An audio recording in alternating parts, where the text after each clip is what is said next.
Well, I guess there's no other way to start this other than it's the beginning of a video blog. My name is Mark Kravchenko. I've been working in audio off and on since the late 80s.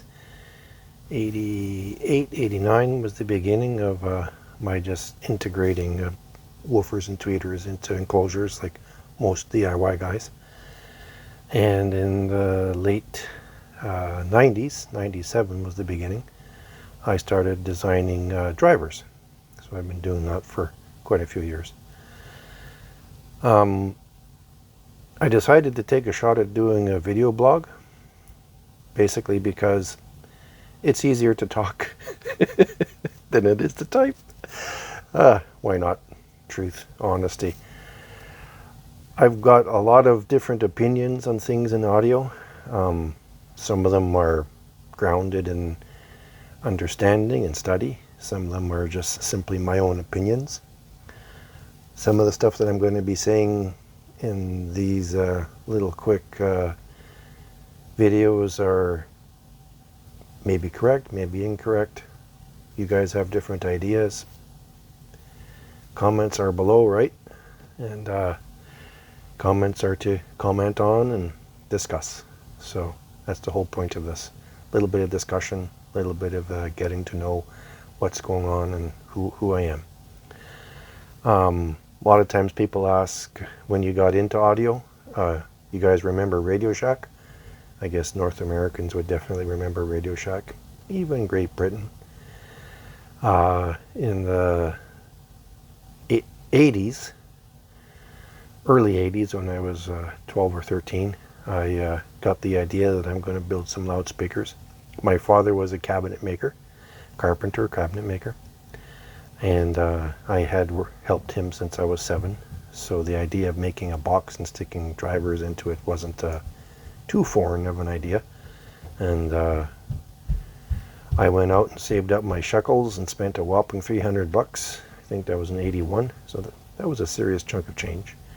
Bought a 12-inch polypropylene foam surround woofer.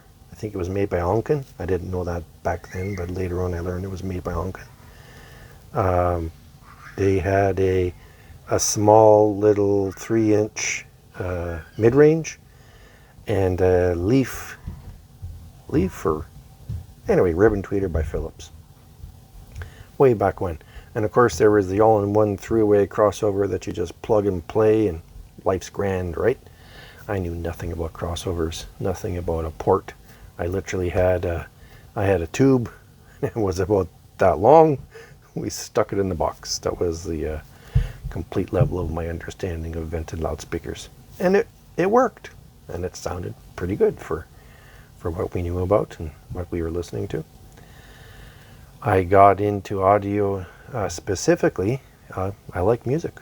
I played French horn, taught myself how to play trumpet, trombone, tuba, transcribed music for trios and quintets. Got pretty good at it. I was in a high school that had a band program that was rather advanced for such a teeny tiny country school. They allowed us to have band courses. My last year of school was almost two courses a day. Morning and afternoon were credited during the day, music. So I got to play for 6 years, got pretty good at it. Well, I had a scholarship awarded. The potential for a scholarship to be awarded to go into music studies in Brandon University. I grew up in the province of Manitoba in Canada. And I had the fortuitous discussion with a friend of mine who was a professional trumpeter. And he asked me a skill testing question. He says, how many orchestras are there in Canada? So I'm adding up in my little brain here, 10, 12, I said. And he said, okay. He says, very good. He said, how do you get a job in one of these orchestras? And I said, well, because you're the best, right? Gotta be why you get a job in an orchestra. And he smiled and he says, nope. He says, somebody dies. somebody moves to another orchestra. But it's who you know is going to get you in. And I thought to myself, oh, not so good of a people person. I thought it over and thought it over, and I thought, well, maybe when I retire, I'll pick up a French horn again and try to get good at it. I had other plans. So I wanted to be a cabinet maker. That was kind of decided fairly early on in my life. And I ended up doing that rather rapidly. And I liked music, and I liked listening to expensive speakers. Remember the heady days of the British loudspeaker manufacturers, Kef, B&W, Celestion at that time in the mid-80s. They were making some really good, well-designed, extremely well thought out loudspeakers. Some of them still hold their own today, some of them not so well. But it was a beginning, and I basically said to myself, well, it's a box. I can make a box. Any cabinet maker can make a box and just stuff it full of drivers. So my genius idea was to buy the best. I'll buy Dyne Audio, and I threw in a set of Dyne Audio 15W75 was the woofer, and the D28AF. I guess everybody will be scratching their heads if you're not under 50 or not older than 50, you won't remember these. But they were pretty good drivers at the time, at least for what you could buy DIY. I had the great privilege of talking with a gentleman who ran Solon back in the 80s, current father of the current guy. And he helped me out with crossover work because I was a crossover idiot. And I ended up with a two-way monitor that I built like a battleship. You know, some of the old DIY tricks of thick like that, and I did sand on the behind the baffle and sand around the outside and all kinds of little sneaky tricks. It was the most dead inert, almost 50-pound per cabinet, and it was maybe about that high and about that wide and about that deep, you know. Basically a piece of paper wide and a piece of paper tall, and roughly a piece of paper deep. And of course time alignment, because I knew nothing what time alignment really meant, so I guessed at 10 degrees, and that was how it all worked out. And I went for it, and I sold quite a few of them. Tried to market them, and I hit the what do you call that? The brick wall of marketing way back when. If you didn't have a review, you didn't get known, and if you didn't get known, you couldn't sell anything. And I discovered the simple law of the stereo magazines. If you pay us, we will review. And I didn't have money for that. I was not quite 20 when I started all this. So yeah. So I had fun. Started off that way. Kept integrating other people's drivers into boxes, making finished systems. Some of the early software that I did was literally stolen out of copies of Speaker Builder magazine. Typed in, remember good old Basic, Microsoft Basic. I don't know if it's Microsoft. Anyway, it's quite a long time ago. So you do just simple Thiel small parameters, which were just starting to become widely available. I had a friend who was an electrical engineer and started to teach me how to actually measure things. So I had a chart recorder, like a literal paper chart recorder. The older guys will know what I'm talking about. An oscilloscope, a function generator, amplifier. My microphone was a Radio Shack SPL meter. I don't still have it anymore, but microphone was reasonably useful. I got everything to work. I was completely impressed with myself. Got the little chart recorder to make squiggles and managed to launch a couple tweeters like a slinky by turning the function generator times 10 instead of times 100 instead of times 1,000. So you'd have a 200 hertz signal going out to a tweeter connected to a nice Bryson amplifier, and out goes your tweeter. Get the old slinky of the voice coil and the wonderful smell. Anybody who's done that knows the smell. particularly nice pungent aroma. Yeah, that was the beginnings. And from there I kept on learning. I don't have a degree. I've never been formally trained as an engineer. I owe everything that I know up to this point to one gentleman. His name is William or Bill Wong. He still runs, actually, a small loudspeaker selling store in the city of Ottawa, Ontario, Canada. And I was so full of questions. One day he says to me, he says, "Mark, I'm going to do you a favor. I'm not answering any more questions.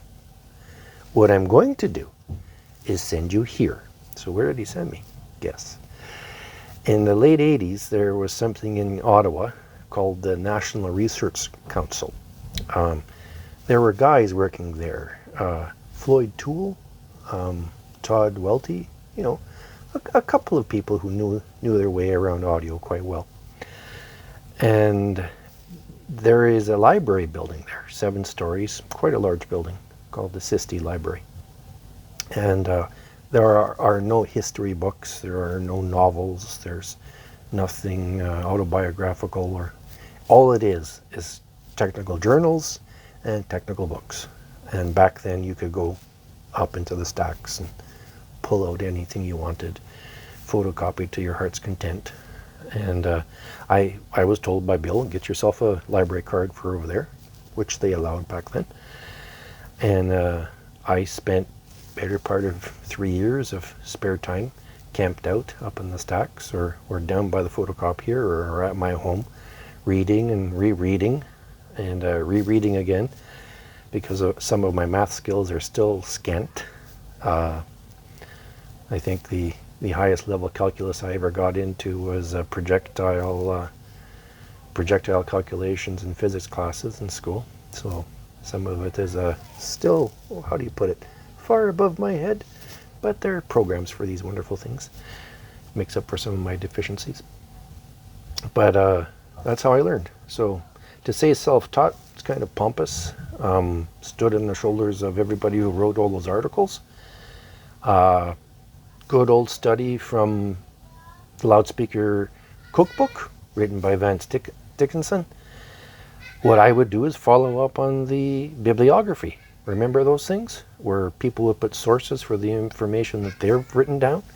So I'd follow up on the bibliography there, and then I would find those sources, and I'd follow up on their bibliographies and just keep on stepping forward, or backward, I guess, until I started to get a little bit of a grasp of what was being discussed. And some papers were written well, and if I read them correctly, 2 or 3 times I would be able to understand what they were. Some of them would require 6 or 7 readings and thinkings and then rereadings.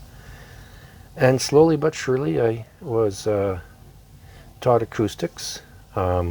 Electronics I learned again by chance and by sheer determination. There was a wonderful magazine in the 80s called Elector Electronics, and back then they took great pains to describe circuits, how they worked, why they worked, what some of the decisions in the circuit were, why they made differences.